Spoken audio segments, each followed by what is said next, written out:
All right. As I stated, I have special guest Michael Stone on the show today. Michael, thank you for joining us. Hey, thanks for having me. Absolutely. And I've got you've got quite a resume here. Michael's been in the construction space for a long time. He's the owner of Markup and Profit. You can find him at markupandprofit.com. He's got programs, he's got coaching, he's got books, he's got live events. He's got you can book him for business strategy.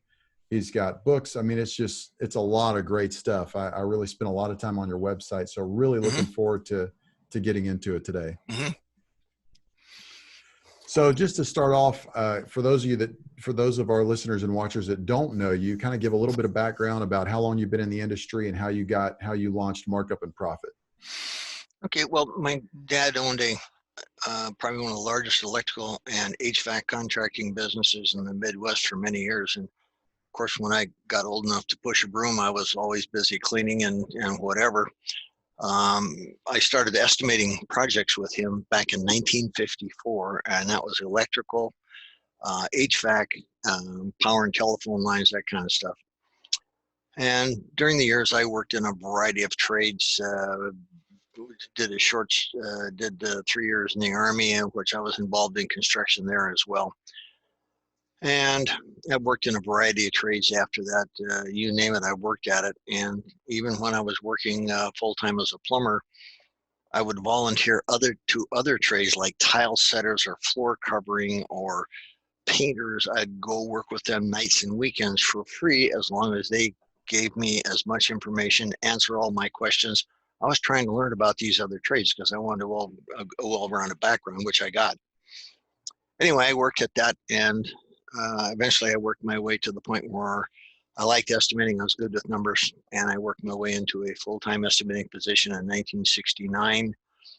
I worked for 4 or 5 companies since then, 2 that I've owned myself, and then I worked for 2 of the largest remodeling contractors in the nation. I wrote the Markup and Profit book, started it in 95, finished it in early 98, and it came out in January of 99. Instantly, we had, just a swarm of people asking me to do talks and classes and seminars and you name it. And so we kind of drifted out of our construction business and into full-time coaching. Also, I got certified for arbitrations in 1997. So I've done a lot of arbitrations all over the western half of the United States. I also wrote a book on, I knew a lot of contractors had trouble with sales. And so I wrote a book on it called Profitable Sales, a Contractor's Guide, and that came out in 2007. We've been very fortunate. Our Markup and Profit book is approaching 100,000 books sold over the years. Wow. We've got clients in 42 countries around the world.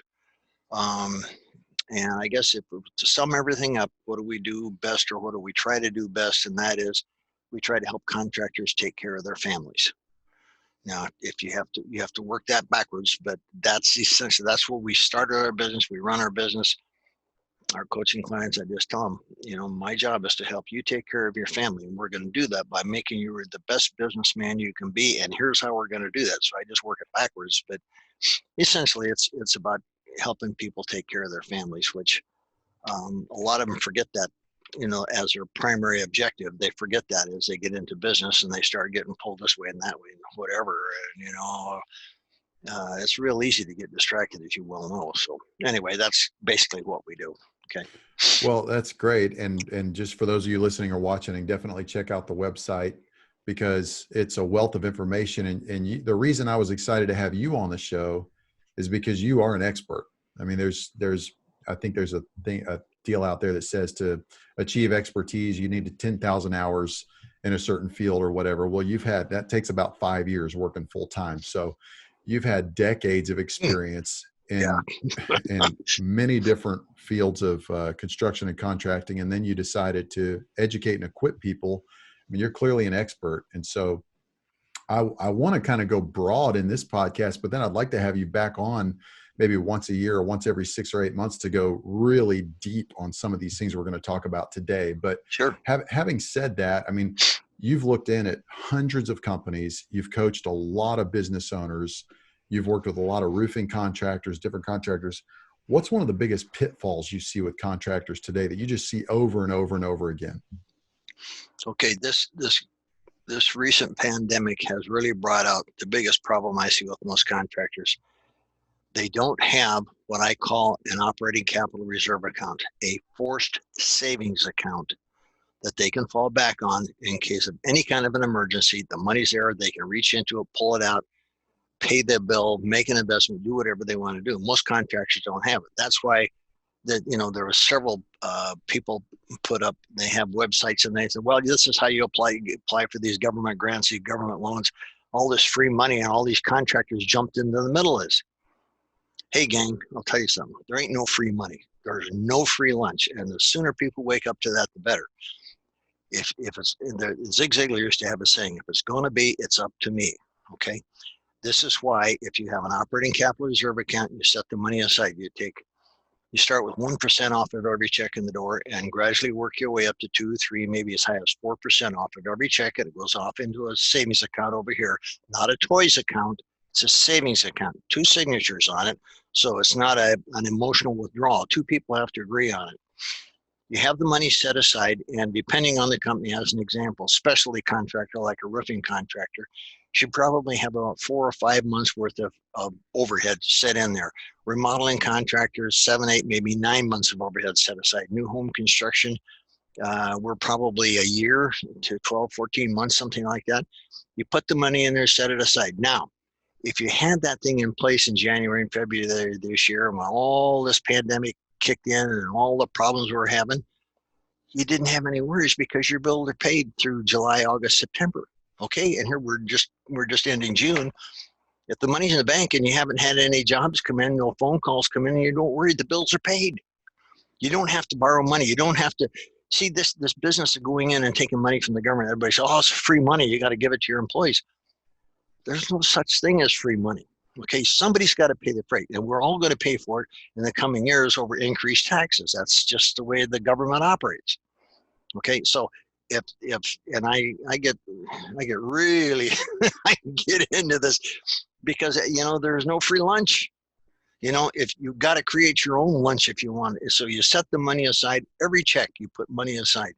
And then when this pandemic hits, then when IRS calls you up and say they want to audit you, then if you have like 3 or 4 people quit on you the same day, and that I've seen that happen many times, okay? You don't worry about it because your bills are paid. So this is what's the thing, the biggest pitfall in this business. Most contractors, and I'm talking 90% plus of them, do not have a savings account that they can fall back on if there's a problem. So there you go. There you go. I mean, it's interesting you say that because I talk to roofers every day, and it's not something that I ever hear talked about. And a lot of guys that get into roofing, they make a lot of money and then they go broke. And you hear the stories of guys that make it really big, and then next thing you know, a few years in, they're filing bankruptcy. And it's been told that the guy that hired me, that I partnered with to form Roofing Mastery, he's been in this space for 20 years, got into it with his dad. But he said somebody told him a few weeks ago, you're the poorest rich guy I know. Because if you know Miller, who's also on the show as well, he doesn't look like a wealthy guy. But he's got money in the bank, and he's not worried right now. And there hasn't been a hailstorm in Dallas that's hit us in Dallas proper in a few months, and he's not worried because he has that account that you just talked about. Well, the other thing too is if you got the money in the bank, if you are a storm chaser, which I don't know what term you would use for that, but I see roofers all over the country, they're storm chasers, and there's no future in that. Because you can't predict what's going on. You need to set up a business plan, and we'll talk more about that later on, but you set your business plan up in such a way that you have a consistent supply of leads coming in that you can go see. You've zeroed in, you know exactly what kind of work you're trying to do. You get a reputation for that. People call you, okay? And most contractors don't think that far ahead. They won't do it. Well, let's kind of piggyback on that and say, okay, here's a big problem. Guys don't have a strategic plan to set aside cash reserves. It's so interesting because it's common in real estate. You know, I spent some time moonlighting in the multifamily real estate space, and it's part of every single business plan you form for any property you buy is you've got a cash reserve plan, because you're planning on something going wrong. You're planning on needing cash. Yeah. So it's interesting you bring that up for roofing contractors. So what's the positive side of that? What financial advice do you have for a way for guys to be proactive to avoid this pitfall? Okay, this is one of the issues that I see quite frequently, and that is to make darn sure that your CPA that you have that does your quarterly or sometimes quarterly, but for sure your year-end taxes, that they know and understand your business. And unfortunately, and this is a broad brushstroke over all of construction, very few CPAs in this country know and understand construction. And let me give me the best example of that. When we do coaching, I always request a profit and loss statement for the last 12 months. Well, not only do they don't give me the last 12 months, they give me the last 3 or 4 years, which I don't want, which means absolutely nothing to me. And the P&Ls they do give me are incorrectly compiled. They're virtually worthless for the contractor to sit down and analyze his business. And if the P&Ls are set up right, in 1 minute, you can put everything off of a P&L you need to know where you're at and how you're doing, okay? And so make sure your CPA knows what they're doing, all right? That's the first thing. And the second thing that I think contractors can do, which very few of them do, is provide financing for their customers. It's not that hard to do. There's banks and lending institutions out there, maybe even some private lenders, that you can partner with where you can do 2 ways. You can either refer your customer to them to get a loan, or you could act as a dealer yourself, fill out the paperwork and submit it. A lot of times right at the table, okay, whether a business person or a homeowner or whatever, you can do the financing yourself. And most contractors don't do that. And the ones that do that find a jump of 20 to 30% in business in the next 12 months, as soon as they take on the financing. We see this, and I travel the U.S., border to border, coast to coast, every year, in 30 to 50 trips, depending. I'm cut way back this year, but in previous years, that's what we've done. The contractors that provide financing are the ones that always do well, okay? So those are 2 things that when you're looking at if a contractor want to make sure that he's assuring himself some good sound financial advice, get a good CPA, provide financing for your customers. 2 things that most guys don't even think about, but they are key to making a business successful in today's climate. Okay. It's interesting you say that. There was recently a bill passed in the state of Texas that says that you cannot pay for the homeowner's deductible. You can't work some kind of creative financial plan to make it to where basically they don't pay their deductible. You can't pay it back with a gift card and stuff like that, because it's punishable by law. The homeowner can get sued, or the homeowner can get charged for it, and you as the roofing contractor, I think it's $20,000, can get charged for it. So a lot of guys are saying, I still see ads on Facebook of roofers saying, we'll take care of the deductible or whatever. And I'm thinking, man, these guys are running a risky business here, but we use it to our advantage. It's like, hey, we're going to follow the law. We are a law-abiding company. We can't pay your deductible for you, but what we can do is offer great quality service. We have a great reputation. We're going to give a warranty, a workmanship warranty, and we're also going to do all these things to educate you in the process.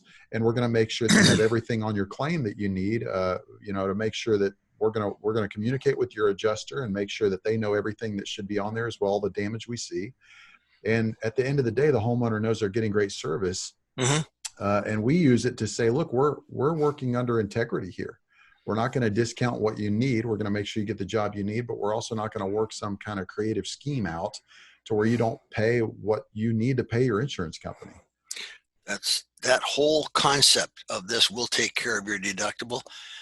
It's a race to the bottom. Everybody's worried about price. That isn't what today's customer is after. Can I give you an example? Go for it. Yeah. Okay. We have the building I'm in here is 24 by 36, and it's attached to our house, which is back over this way. Between the 2 buildings, we got 41 squares on our roof. Okay. A little bigger than average. Right. So I called some friends, and got some referrals for 2 different roofers. First guy came out, showed up on time, said, I'm going to climb up. He asked me what I wanted, and I told him where I thought the bad spots were. And I said, this is what I would like done. We're going to need a new roof, or what are we doing here? He says, give me about an hour. Got his ladders out, up on the roof he went. Came back down. He says, all right, here's the plan. We got to tear everything off, and I've got to, replace the flashings, and we're going to get rid of the because I told him I had some vents that the previous roofer came in and drove nails in too far, split the vents, water leaked in, ruined my living room ceiling, cost me $3,000 to fix. Anyway, so he climbs up there, comes down, gives me a rundown. Here's what we're going to do. Ta-da, ta-da, ta-da. Put in ridge vents. Going to replace some barge rafters I got up there. And I said, well, bring him out, and I'll paint him for now. I'll take care of it all. We're going to do this, this, and this, and we're going to clean everything up, and we're going to cover it. We're going to do it in sections, so if it rains, it won't bother us. And here's your price. And it was just under $17,000. Well, I had a heart attack. It's been a while since I did it, bro. Okay, fine. We'll get back in. So he took off and went to Alaska fishing for a week. In the meantime, I called another roofer that was also highly recommended. He's going to come out. Well, he couldn't tell me for sure when he's going to come out next week. And so we go through the next week thing. He doesn't bother to call me at all. And so the following week, I'm off to the doctor's appointment. He shows up unannounced, no phone call or nothing, walks up, knocks on the door. Oh, I'm your roofer, blah, blah, blah. And my wife told him, Michael's not here and he wants to talk to you. Oh, well, I'll take a look. And he walked around the house, got in his car and left.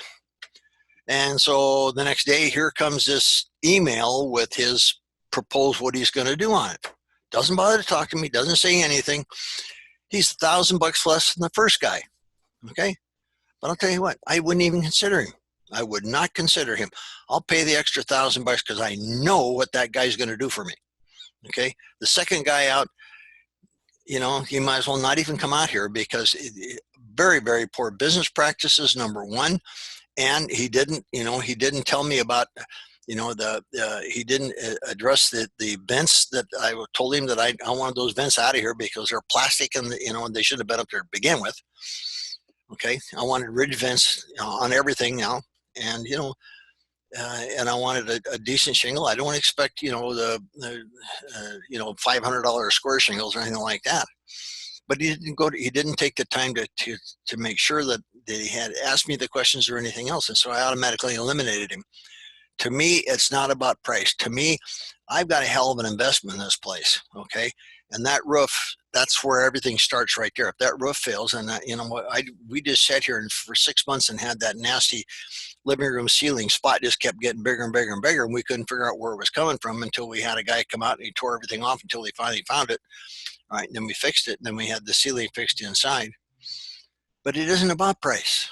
And most customers today, it's not about price. There's been surveys done showing that customers, if they say, why did you pick this contractor? Why did you pick that contractor? Price is 7th or 8th on their list of priorities when it comes to picking a contractor. It wasn't even on my list of priorities when I had those roofers come out because I knew what I wanted. I don't care what the price is. It is what it is. You got to pay it. Okay, pay it. Be done with it. But if you act like a flake, you're not going to get my business. So that's exactly what you're just talking about. These guys are running around trying to be, pay the deductible. It's all about price, and that's no way to run a business. And very seldom do those companies last more than 2, 3, 4 years and they're gone. Okay. That's so true. It's such a good point. I mean, you hear it mentioned in sales over and over again that you're not selling on price, you're selling on value. And before I got into the roofing world, I was in healthcare software sales. Oh boy. For a couple of years, and we sold a very expensive software, and you're selling enterprise level software to healthcare organizations, and they already know it's not about price at that point because you're going to change the way a lot of people do their job. You're changing the way people take notes on medical conditions. You're changing a lot of things. And anytime we would get pushback on price, I'd say, well, the software we're using now is only $600 a month. And if we sign up with you guys, it's going to be $1,300 a month. I say, okay, yeah, well, you're going from 3 features to 10. You're probably going to save 20 hours a week of processes that are completely automated. Your nurses are going to go home earlier. They're going to be happy. Your physician burnout's going to be lower. There's all these things that are added.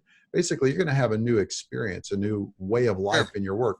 If you want the $300 experience, go with it all day long. If that's what you're happy with, go for it, because we're offering you something that's a completely different. And we did the same thing when I got into roofing. Just last week, we got the final numbers on a claim for a customer. We were the second contractor to look at it. First contractor was knocking door to door in a kind of a wealthier neighborhood here in Dallas. Knocked on the door, 70 square roof. They said, hey, let's check it out. They went up on the roof. They came back down. Right then and there, they wrote an estimate for the roof, gave a one-page contract to the homeowner and said, hey, if you sign this, we'll be your contractor. We can come out and take care of it next week. We come along because I actually knew the homeowner. I said, hey, let us take a look at it. We're going to spend at least an hour looking around. We're not going to get up there for 10 minutes and come back down. Let us just do our thing. We looked at it. We wrote up a really big estimate, itemized of how much everything would cost. We took a lot of pictures. We also took drone footage. And we said, we'd also like to send a supplement into your claim. You've already filed a claim. You've already gotten the first check from the insurance company. We think they left a lot of stuff off. And this is we're not trying to do the wrong thing here. We're just said there's dents on your gutters. They didn't put gutters on there. You have the wrong kind of caps. You don't have UL listed caps on your roof. You've got all these extra things. Your fence has pot marks all over this big, nice fence you have in your backyard. They didn't add that to the claim. All these things. So we filed a claim. We filed a supplement. Traveler said, no way. We've looked at hundreds of roofs. We're not doing anything. Okay, fine. We're taking it to appraisal. Took it to appraisal. The claim has gone from $23,000 to $50,000. And the only reason is because we took the time to really analyze the situation. And then when the insurance company acted like a jerk, which sometimes they're great, in this case, they were not. We said, fine, we'll take it to appraisal. And yeah, it drew the process out a few weeks. But when you can add $25,000 of meaningful items to a claim that should have been there in the first place, it's worth it. And so the homeowner now is going, I had no idea that this process could take place. I thought a roof is a roof. He had no idea. And he goes, now I'll never think about it the same. And I said, that's right. Tell all your friends. Tell all your friends, because it's a process and it needs to be done the right way. And the great thing is now we're going to get a lot of referral business in a neighborhood that has a lot of really big roofs. And it's really hard to get. You can't even go door to door in that neighborhood. They'll call the neighborhood security on you, and you have to have a permit. You have to go through the HOA. But we'll get referral business because of that, because we're selling value. And our job was not as affordable as these other guys that were knocking doors. But now the homeowner's so happy, he's getting an extra $25,000 of work done. Yeah. That's the way to do it. So what would you say, kind of attaching to that, how do guys that are roofing contractors build a successful business and focus on the value they offer, focus on the quality of work, and not focus on price, which is a race to the bottom, which at the end of the day, going back to what you said, your vision is people providing for their families. Well, if you constantly discount yourself and undercut yourself, you can't provide for your family. That's exactly right. I think one of the things that a lot of guys believe is that they have to drive around and give out numbers to get business, drive around and give out bids. And that's not where you want to be. That's a race. We talked about that's a race to the bottom. Okay. When I was in business, and what I recommend to contractors today is when people say we're getting 3 bids, good for you. Okay. We don't play that game. We don't bid on jobs. And I tell contractors, tell them that we don't bid on jobs. I will give you a firm price quotation when you're ready to make a decision. Now you put the ball in their court and they've got to decide what they want to do. Okay, I'm not bidding on your job. I don't bid on jobs. That's a race to a bottom. Sorry, I'd like my business to continue. I want to do a good job for my customers. I have to pay my bills and make a profit doing it to continue to do that for my customers. And this bidding game, that doesn't fall into that category. Sorry, no thank you. Nothing personal, but if you want a firm price quotation, then you tell me when you're ready to make a decision. I'll be glad to come out. And that's and I did that. Well, let's put it this way. In the last, let's see, I've been at this 59 years now. I suppose I spent probably 30 years selling, okay, over the years. my sales to leads ratio is 1 out of 2.85. Okay. All right. And so that means that, you know, I tell every contractor they should sell about 1 out of 3. And with the full markup, you should sell about 1 out of 3 if you're selling, not order taking, selling. That is also coupled with a positive 8% plus on your P&L. If it's less than 8%, then something's wrong. If you're selling 1 out of 3 and you're making 2%, you're not selling. You're giving your work away. Okay. Okay. Let's pause on that because I want you to be able to unpack that for people listening. You had a sales rate you had a close rate that was high, but you said with the proper markup. So Yes. can you just do some education, like for specifically for roofing sales guys? What kind of roofing sales advice can you give them to have a high close rate and have the right price? Okay. Best example I can give you is in our book, Markup Profit, a Contractor's Guide, I've got some rough guidelines in there for specialty contractors, which roofing would be. And so it's usually, I tell them that absolute rock bottom minimum for a specialty contractor is cost times 1.35, and more probably it's 1.40 to 1.45. But everybody has to figure out their own numbers, and that's all laid out in the book how to do that. So you can go ahead. I've got a roofing contractor that I have been coaching now for about 8 years in Illinois. Probably one of the best businessmen. He is now. He wasn't when he came to me, but he is now. His markup's 1.55. Okay. And he sells easily. He sells 1 in 3. Okay. And their P&L is very, very good. I won't tell you, I'll just say it's 8% plus. Okay. Because they go out and they sell. They do everything we've talked about so far. He doesn't drive around and give up prices. People want bids. He says, no, thank you. Just go away. And he's got 3 full-time salesmen now, and they are just swamped with, I mean, they're still working on leads that they insurance leads and stuff like that. They had a big storm last year. They're still trying to work their way through them. They got more business than they can handle, and he's using a 1.55 markup on everything he does. He's making darn good money, taking good care of his family, and he's taking care of all of his employees and their families as well. And that's the important thing. Okay.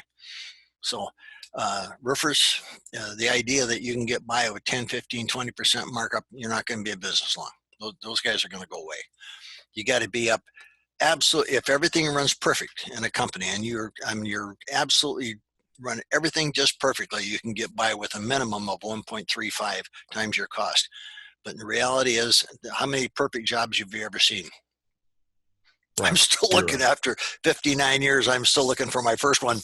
Okay. So you need to be at 1.4, 1.45 minimum, preferably 1.50. Okay. And if you want to survive in this business.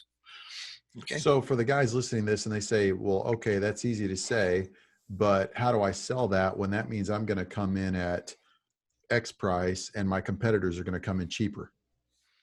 Well, we've talked about all that stuff, what you're offering. The other thing I can tell you is that I wrote a book called Profitable Sales, a Contractor's Guide. I would strongly recommend that. It works just fine for roofing, just like it does remodeling, new home construction, you name it, it works. And I told you what my sales to leads ratio, most of the guys that contributed to that book have a sales to leads ratio at least 1 in 3. And most of them are using markups of 1.55 and higher. Okay. I've got many contractors that use a markup times 2, regardless of the size of the job, and they got more work than they can handle. Yeah. Right. So you can't worry about what everybody else is doing. You got to focus on what you can do, what you can provide. And you got to also, you got to sell yourself. Okay. You got to dress properly. You notice I got a polo shirt on, my company logo here, my name over here, nice pants, clean shoes. I go out to see people. I act like a professional. I don't show up like I've crawled out from under a house or off the top of a roof. I'm covered with dust and tar and everything else. Okay. That's not selling. That's order taking. Okay. If you want to be paid like a pro, you got to speak, think, dress, and act like a pro. Okay. And if you can't do it, then don't go out there, because you eliminate yourself from most sales when you do that. Okay? It's so true. And when I first started working for Rain Tight General Contracting, especially having a background in online marketing, I said, look, I know Miller, the owner of the company, you know your stuff. You treat people right. You do a great job. But if I come to your website, it's not mobile friendly. It looks a little outdated and all that stuff. So just having that professional appearance, I said, look, we got to get a website redesigned. I want some shirts. We need to get some shirts in different colors. I'm going to have basically a company uniform where I'm going to wear, khakis and a company shirt and a hat every day. Because going back to that scenario where we got the roofing job, the two guys that had it before us were dressed in there. One of them looked like he was about to go to the gym. And the other guy was wearing kind of just casual clothes, but didn't look very nice. And I said, I want these things. They had no branding on their truck. I've got signs on my truck. It's my personal truck, but I basically turn it into a company truck. And, it's just all these little things. But the biggest thing for me is for guys that say, well, I can't sell against price. To me, I want to educate the customer. When I educate them on the process and I let them know, here's what we've done before, here's how many happy customers we've had, here's why they are happy, here's all the steps, here's what we're going to do for you here, here, and here, here's how I'm going to follow up with you, and I'm going to call you exactly when I said I was going to call, and we're going to meet at exactly when I said we were going to meet, and do all these things. I'll go back every time to a more expensive mechanic or a more expensive fill in the blank if I think I'm getting a great experience. I do not want a negative experience. And I think that's how you get around it. You just do a stellar job. Yeah, these guys that, they say, oh, I can't sell against price. Well, of course not. You're order taking. Once you learn to sell, then you can sell against price. I mean, when I sold remodeling in the Portland, Oregon area, there was 19 pages in the yellow pages of contractors. Now you talk about competitive, and Portland's not that big. It's like 400,000 people. There's 19 pages in the phone book. Okay, and I still sold better than 1 out of 3 because I was selling. I wasn't order taking. I didn't worry about anybody else or their prices or any of the rest of it. Some guy tell me, well, this guy's going to do it for free. Hey, I have no problem with that. He knows what his work is worth. If he wants to do it for free, go for it. Have a good time. Call me when you're ready to make a decision. And I'd stick that right under their nose. If they didn't like it, I'd walk away. I'm not going to waste my time with people that are busting around worried about price. That's the worst. Trying to buy something for your home or your building based on prices. They said there's a saying about ignorance that can be fixed. Well, tell you what, stupid is forever. Getting work done in your home based on price is stupid. Yeah. Right. Okay. Right. You wouldn't you wouldn't go with the cheapest brain surgeon if you knew your child had to have brain surgery. Yeah, that's exactly right. So, well, you've looked at a lot of different companies. You've worked with a lot of leaders of companies. I think a lot of this falls back to leadership as well, where the leader of the company really doesn't have a strategic plan for business, for themselves, for their own company, and also a plan of training for their employees, for their sales guys. What's the best leadership advice you can give after working with so many contractors and leaders and owners of companies over the years? Okay. It's kind of a 3-step process. Number 1, you build in top dollar in your estimates for your people, where you can offer your people top dollar. Okay. Then when you hire people, or you bring them up to speed with what you're doing, you tell them, I'm going to pay you top dollar in town. Everybody else is paying $18 for a roofer. You're willing to pay 20 or 22. Okay, this is what I'm going to pay you. Now, in return for that, I'm going to get you to use this thing up here. You're going to think. I'm not hiring you back. I'm getting you to think. So I'm going to pay you. I'm going to show you what needs to be done, and you are going to go out and do that, and you're going to give me the best possible product you can give me. You're going to do your job to the very best of your ability, and that's how you earn top dollar working for me. Okay? Now, if you don't give me top performance, I'm going to get right in your face on it. Okay? I'm going to hold you accountable. If you're taking my money, you're going to give me the best hourly rate or the best work for that hourly rate that you can give me. No stories, no excuses, no BS, no hoorah. Okay? I'm paying top dollar. I get the best job you can give me. Okay, and if you take that approach, and I know many contractors that I've convinced them that this is the way to do it. They're doing it now. Their guys produce, everybody's happy. The company flows just like a stream. I mean, they're just, this is to me is it's paying top dollar, giving people a job, holding them accountable. That's the best job I can do as the owner of a company, as someone that's leading the pack, so to speak. Okay, I don't listen to any crap about, oh, my car broke down, I can't this, I had too many beers last night, oh, my wife's divorced me. I don't want to hear all that crap. All I want is, I'm going to give you a job and I'm going to hold you accountable to do it. Okay, you got personal issues, don't bring them to work with you, leave them home. Okay, that's what top dollar, you can say that and insist on it when you're paying top wages. It's so true. And that was a scenario that happened to me when I was hired by Raintight General Contracting here in Dallas. He said, look, here's what a lot of roofing companies offer their sales guys.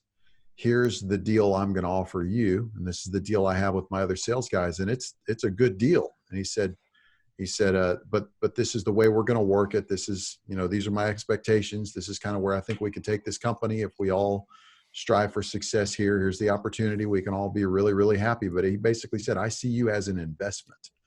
I'm being generous with you, but I'm also banking on your long-term return to the company, that you're going to make yourself a lot of money. You're going to make me a lot of money too. Yeah. And this is a win-win scenario. And it makes me, when I know that I'm being taken care of, well, it makes me want to do even a better job. Yeah. Last thing I'm going to do is think about my exit strategy or who else I could go work for. I know I'm not going to have it better than I have it here. Yeah. Good salespeople look at it that way. They'll pitch in and they want the company to grow because they know they're going to make more money. Absolutely. And from the downside to that is these contractors that hire salespeople and then want to try to restrict how much money they can make. That's the dumbest thing you can possibly do. You got a good salesman, pay him straight commission, give him the job and leave him alone. Say, this is what I want you to do. I'm paying you this. This is what you're going to do. And I'm going to hold you accountable for it. Just like we just talked about a second ago. Good salesmen love that situation. I've had many times people have asked to hire me and I just tell them I work straight commission. Oh, well, we pay salary. Not to me, you don't. See, salary means you're trying to control how much I'm making. Yeah. Don't put a limit on my income. Yep. Absolutely. Yeah. Well, let's switch gears here a little bit. And again, we've got to have you back on the show so that we can just make one of these questions an entire episode. But going back to your company and all the contractors you work with and working with owners of companies and companies all over the U.S., what's the best marketing advice you can give for roofing contractors? Because it's all about the leads. I mean, roofers want leads, and there's a lot of different ways to get leads. And of course, I've got a background in online marketing, so my goal is to kind of dispel some of the myths, expose a lot of the snake oil out there. But roofing leads come in a lot of different ways. Mm-hmm. Guys use telemarketers, guys use online marketing. They use companies like Home Advisor and all this stuff. What's some of the best advice you can give on roofing leads and roofing marketing? Okay. Well, this is personal feeling, and everybody, everybody has opinions, like certain parts of your anatomy, everybody's got it and you got to deal with it. Okay. To me, these online lead generating companies are an absolute waste of money. I mean, they don't do anything for you, can't do yourself. And even worse, if they're a scam is what they are, because if you look you get down to page 10, 11, or 12 and they're working agreement with you. If you sign on with them, you look on page 10, 11, or 12 and you signed off the rights to your company name, your phone number, all the marketing, all your pictures, everything you have, you signed off to them and they can use it any way they want. And if you complain to them about it, they have a right to sue you. Okay. So this is things that guys don't understand about these lead generating companies. They're a bad way to do business. Now, what's the best way? The companies that I see do the best have a good website. This is what they do. Well, let's back up even further than that. If you're going to do marketing, first thing you got to figure out is, who's our ideal customer? Who do I want to sell to? What's our market? And it isn't everybody in the world. You want to zero in and like Zig Ziglar used to say, you want to be a meaningful specific, not a wandering generality. All right, so you figure out who your ideal customer is. Okay, now, then you in turn have got to figure out what your ideal job is. What job do you make the most money at? Okay, well, I don't like to do this. It has nothing to do with what you like. It has to do with making money. And if you don't get your arms around that, you're never going to go anywhere in this business world. Okay, So you figure out what you like to do, you find out who your ideal customer is, and then the secret to marketing is figuring out how to tell people about tell the ideal customer about your ideal job and get the two together. That's true marketing, okay? The best way I've seen contractors do that is you get their website set up and fine-tuned so that you can get that ideal customer. You gear your website to the ideal customer so they in turn call you about your ideal job. And when you do that, that's when you start making money.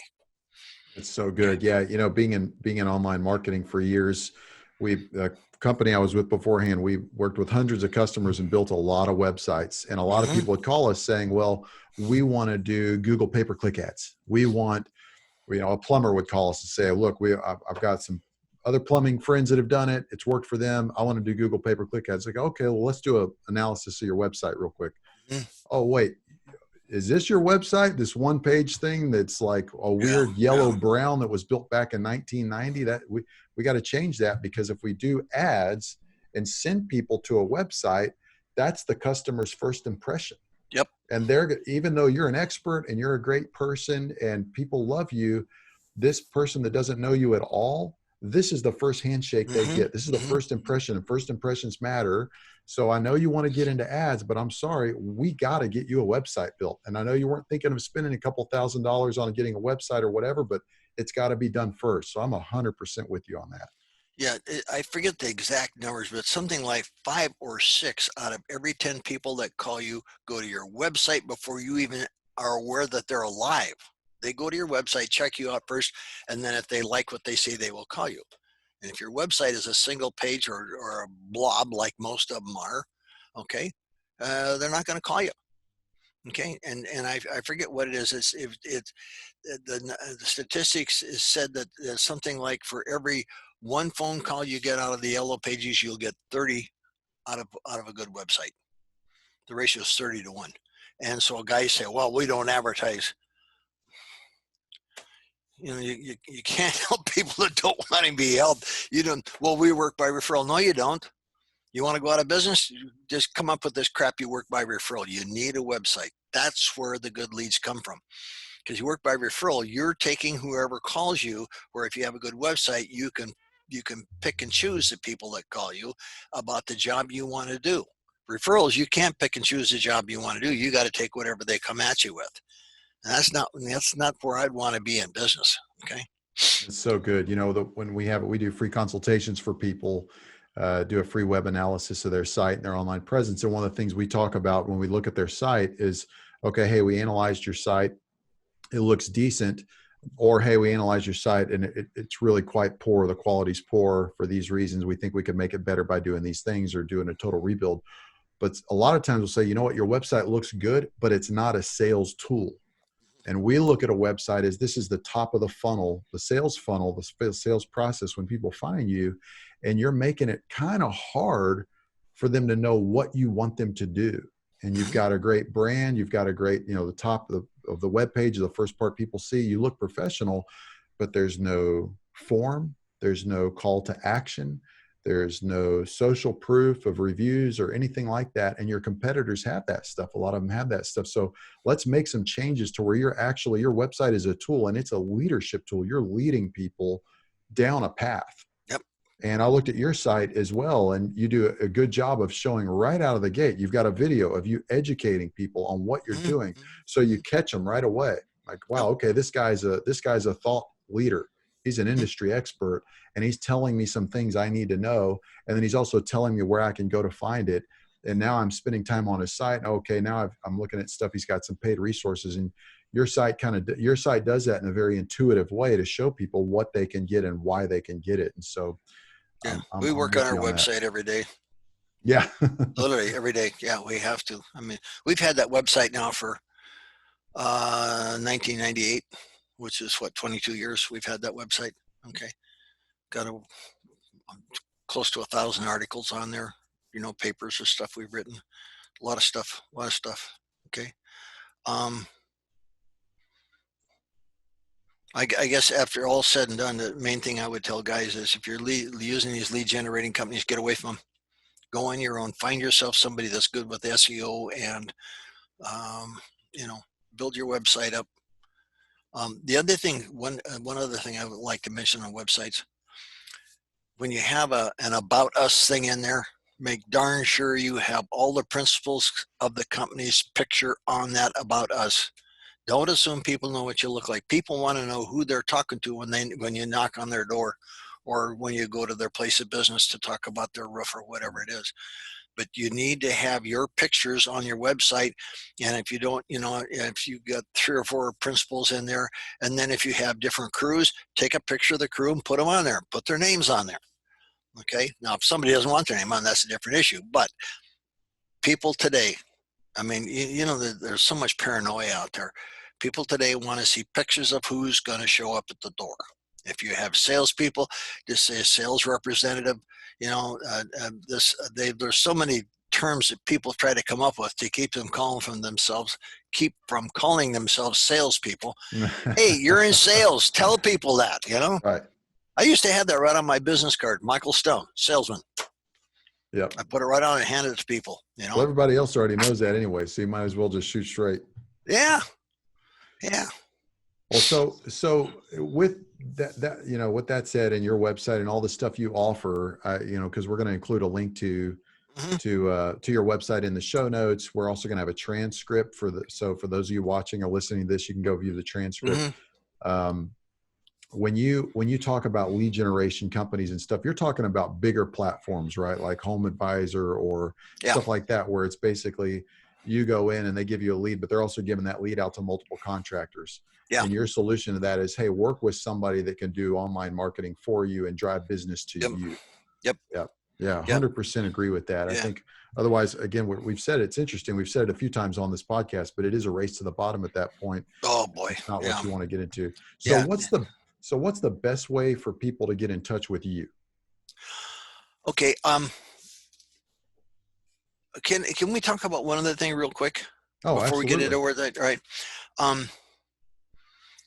One of the things I think that a lot of contractors don't do that they should do, and that's plan for their future. They just worry about what's going to happen today, tomorrow. When's this pandemic going to be over? They don't plan 3, 5, 10 years from now. They don't set goals for the year. And this is kind of tied with how people can reach us. Our website has 2 papers on it, and that's called Year-End Review and Next Year's Planning, Parts 1 and 2. And I would encourage all contractors to download those papers. They're free. We've given them free. We haven't had anybody send us additional comments or changes on anything in 3 or 4 years now. So we know those papers are good. You got 13 single-space typewritten pages of things you need to do at the end of each year and how to plan for next year. And the contractors that do that invariably will call me back in August or September and tell me they've already reached this year's goals, and they're already planning for next year, and they still have 3 or 4 months left in the year to make more money than they ever dreamed possible. Okay. Because they planned the year, they've set goals, they reviewed last year, know what they have to do this year, they plan it. And so I would encourage everybody to get on our website and do the year-end planning, next year's year-end review, and next year's planning papers. There's 2 of them, parts 1 and 2. And contractors will do it. They'll find that it'll make a huge difference in their business. Okay, where do you find those? All right, markupandprofit.com is our website. And when you get on there, it's you're going to 22 years worth of building, and there's a lot of stuff on there, as you and I talked about earlier. So that would be that would be the best place to start. Okay. Of course, you can always call or send me an email or something, and be glad to help. If I would, I'd like to put a plug in for a couple of educational things coming up. October 29th and 30th, Thursday and Friday, October 29th and 30th this year, we're going to be doing our 2-day class, which it would apply for roofers like it does any other contractor. Interesting thing about that 2-day class we've taught that now since November of 2014, a little over 6 years. We've had about 1,300 companies that have attended that class. Normal failure rate in construction will range anywhere from 25 to 50% in 4 or 5 year time. In other words, about half the people get into this business will be gone in 4 or 5 years. Okay. In the 6 years we've done this class, of the 1,300 contractors that have attended this class, to our knowledge, only 4 have failed. So Wow. that class will make that much of a difference. And that's unsolicited. It's just, we know this stuff works. It has nothing to do with me. It has to do with good, sound business practices. So when you have less than a 1% failure rate of people coming to this class, that says, that class is well worth the time. So anyway, you can find that on our website, our 2-day Making the Numbers Work in Construction class. We also have 2 other classes coming up. They're 1-hour classes where I get on and talk 15 or 20 minutes like we have this morning, and then I answer questions for probably 30 or 40 minutes. We have one coming up on July 9th on how to work with subcontractors and suppliers. And we have another one coming up on July 23rd on dealing with architects and designers. The intricacies of, and this would apply to roofers as well. So we've got some classes coming up, and I think it will be well worth the time going. Michael at markupandprofit.com will get me emails in. Our phone number is 360-335-1100. Really easy number to remember. You can type Michael Stone on the internet, and I will pop up usually in the top first page or something. That's another way to get a hold of me. But yeah, we're trying to be there to help guys take care of their families. That's what we do. Well, you guys do a great job. And I Thank know you. the people listening and watching got a lot of helpful insights from this. And so the recording of this will be up on our website at roofingmastery.com. We'll also post it to LinkedIn. So for those listening, they can find you on LinkedIn as well. And I connected with you there, and appreciate how responsive you are, because I know you guys stay busy. So Michael, thanks again for joining the show. No, you're more than welcome. Thanks for having us, and look forward to next time.